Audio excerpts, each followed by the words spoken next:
Misha Dichter was my childhood idol. I remember asking Van Cliburn at my first lesson with Van. It was, I don't know how old I was. I guess it was in 1970, something like that, before I went to Oberlin. And Cliburn sent me to John Perry, by the way. That was the reason I knew of John Perry, was only through Van Cliburn. And that was because of Mark Westcott's performance at the 69 Cliburn. He won third in the Cliburn. And I remember Van saying briefly, you know, he thought maybe he should have won, and no deference to the other winners, Nojima and the girl from Brazil, but that won first. But he really loved Mark's playing. He said, you should really study with John Perry. And so I said to him, what do you think of Misha Dichter? Because his playing had really reached me. And Van said, oh, he just threw his hands up in the air. You know, he just said, what a pianist. You know, Dichter to me represents so many things. I remember hearing him first play Bartók Third Concerto at the Chicago Symphony Ravinia Park Festival with Ischerstedt, and it was absolutely stunning. I was just stunned, especially in the fugue in the last movement, you know, the little fugetto thing. It was just incredible playing. And then I heard him play, that was about 1972. Then around 77, after I had won the Naumburg, I heard him in Austin play a huge program, an all Beethoven program, in this gorgeous blue suit with a gold chain hanging from his vest. It was a three-piece suit. I'll never forget it. And his 101, it's one of the things that stood out. He did some Liszt for an encore, which was, you know, kind of like just unbelievable. But listen to his La Campanella and his Mephisto Waltz and his Liszt Sonata live from Carnegie. It's absolutely breathtaking playing. No one can top it. So to me, Dichter was the ultimate example, past Van, past Watts, for me. I was also good friends with Andre, but we were managed by the same manager, Bill Judd, Watts and I. But I mean, of course, I'm not in his market category, but he was very helpful to me as a mentor, kind of. But Dichter was the supreme, you know, level to attain for me. It was effortless playing. It was gorgeous playing. It was like, what's his name, that critic, Bryce Morrison said in that Yorkshire Evening Post review of him, something like just unbelievably exuding poetry, but with a real wizardry as a pianist. He could do things that I felt no one else could do at the time. And I still feel that way. He's a supreme, supreme gift. And now the odd thing is now I manage him. So this is why I've combined them, because 2 weeks ago he celebrated his 80th birthday at the Barge with a great program of Brahms F minor sonata. The next day he did Prokofiev's Seventh, which didn't get recorded, and F sharp Polonaise, and he did a Polonaise by Beethoven. Very interesting program, and some mazurkas. And we have some snippets of it for this show. And I just feel I'm very attracted to Misha Dichter's playing, and he's like a standard for me, and always has been. Oh, I just met him recently at a party with Gerard Schwartz. We went out to dinner. I just went to New York a couple of weeks ago, and this is the first time I met him. We hugged each other, and it was really something. You know, it's like when you hug somebody that you've admired for it's like going up to Anthony Hopkins and hugging him. You know, it's like it's pretty kind of devastating in a way. You know, you just go, I can't believe I'm touching this person, you know. So, you know, it's as a kid you just idolize certain people, you know, and Cliburn was one, and you know, I also had a great affinity for Gilel's playing. I met him once too. It was an interesting meeting. We can talk about it another time. But Dichter was so nice and so humble, and he always, I say, how do you do that? He says, a lot of practice, and that's his answer to everything, is a lot of practice. I know someone else that says that too. So anyway, a lot of work, But no, it was amazing to meet him in Jerry Schwartz's apartment in New York, and we had some hors d'oeuvres, and then we went off to the restaurant with my associate, Sarah Scandura from Milan. She works for Price Attractions, and we had a fantastic time, and he's such a gracious host. And then later, after his 80th birthday recital, we went to his house for a celebration. He has the most fantastic apartment on Central Park West. I think it's at the, some building that's famous. And a beautiful apartment, and overlooks the pond in Central Park. And we just had a kind of like an amazing night. It was just terrific meeting him finally. And now working with him and talking to him every other day or whatever, it seems like he's just been a friend all my life. But it's hard to imagine that I'm actually talking to Misha Dichter. I remember another story, this guy named Steve Lazarus at the Santa Barbara Academy of the West when I was like 13, and Dichter just won second in the Tchaikovsky, and his career was catapulted, just immediately after that. I think he was with Hurok or ICM, one of those huge managements just shot him up. He was playing with everybody, and has been for 50, 60 years. So this guy Lazarus would say, "Oh, you got to hear Misha Dichter. You got to hear Misha Dichter." On and on and on and on. One time at lunch, I said, "Can you please stop talking about this guy? It's like giving me nightmares." It was always Misha Dichter and Albert Serko, his teacher, because Lazarus studied with Serko, and so he would talk about Serko and Dichter, like constantly. So finally, I heard him at Ravinia Park, and I said, now I know why Lazarus was talking about him in such a Empyrean way, And so I'm working on a tour with the Budapest Philharmonic for him of American Cities with Gerard Schwartz conducting. He's going to be the soloist in the Brahms Second Concerto and the Liszt Second Concerto. And I'm just really ecstatic to represent him. I think he's just tremendous intellect, and to hear him speak about music and play the music. There's some snippets from the Barge of him talking about the Brahms Sonata, how it relates to the Pathetique and the Fifth Symphony of Beethoven. A lot of Beethoven in the Brahms F minor, lots. Just direct quotes, actually, like blueprints. It's just amazing. I didn't even know it. I had no knowledge of it. Well, I think his intellect is just stunning. I mean, you have to understand, Misha Dichter also was sort of a matinee idol. If you've seen him, his pictures, very good looking guy. And you would just say, wow, he sits at the piano. What elan, what a smooth guy, he looks like a smooth operator, and he's totally the opposite. He's very, very critical of his own playing. He'll say to you after a performance, well, there were some good things, it was all right. He's very humble. He's not arrogant like some that I've met who say, I don't practice at all. I asked this one artist, actually a Russian pianist, I said, how many hours a day do you practice? He goes, I don't practice. I don't have to. And I almost said, you sound like it. So the thing is, Dichter has a high intellect and a lot of humility, which is the opposite of that in a way. And you combine the two, and it's really refreshing. I mean, it's just amazing what he knows about music. I would imagine that he would be a fantastic teacher. I would imagine. Although I wanted to study with him when Steve Lazarus was talking about him all the time. He said, oh, you can't touch Dichter. He's on a plane every minute, red eye here. And, he's played with, I can tell you from analyzing his career, he's played with every orchestra in the world like 10 times.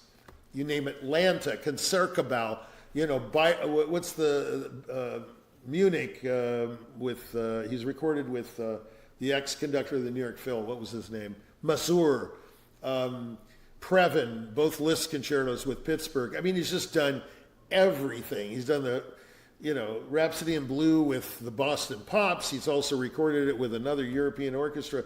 I mean, this is a guy who really, when you say concert pianist, this was a concert pianist, okay? I mean, a lot of people toss that term around now. I see on LinkedIn, concert pianist, concert pianist, concert pianist. Everybody's a concert pianist.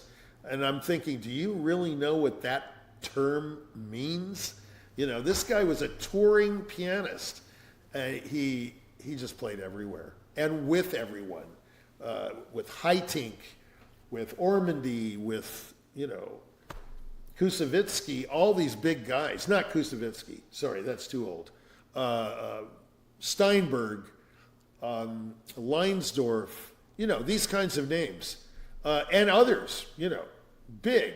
The bio could justify landing on the moon, I mean, it's like, that's the kind of bio you want for a guy to land on the moon, you'd want to put a pilot up there that had that kind of a bio, or astronaut, I should say. Yeah, you could call Dichter the astronaut of pianists. I prefer to call him poetic piano wizardry. That's my tagline for him. As a marketer, I know someone doesn't like that. They prefer something more traditional. But my tagline in it is poetic piano wizardry. He is a wizard. I can prove it too.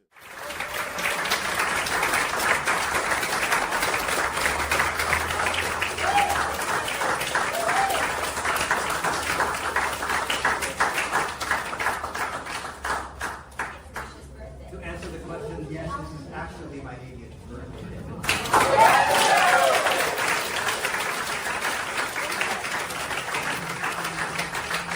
How does it feel? Well, yesterday I took the subway here because of the new venue. It was a different stop, so I was lost up at the exit to J Street. I was going in circles for GPS. I was not really moving the right way. I saw a policeman there. So I said, "Can you please just point me in the direction of Brooklyn Bridge Park?" And he said, "It's very far." That's how I look. So the extraneous things define how you look, I guess, but they don't how you feel. It's great. So I feel like playing Beethoven and Brahms for you today. And I'll begin with a Beethoven Polonaise. That's not a misprint. Beethoven wrote a Polonaise in 1814 for probably purely mercenary reasons. There was a Congress of Vienna where the Tsar of Russia was meeting with Prussian leaders to decide how to divvy up Poland. Does this all sound familiar? It's unbelievable, 1814. But there are many conjectures about Beethoven's intentions for having written a Polonaise. Was he favoring either side of the negotiations because it was about Poland? No, it was much simpler than that. He wanted to he dedicated to the wife of the Tsar. The Tsar married his wife when she was 14, that's another story. Dedicated to the wife of the Tsar to remind the Tsar that he had not paid Beethoven for the 3 opus 30 violins that he had written prior to this event. So the Tsar paid up for those violins and the Polonaise. So he was all paid up. And that's as political as it got. Beethoven's C major Polonaise.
Thank you.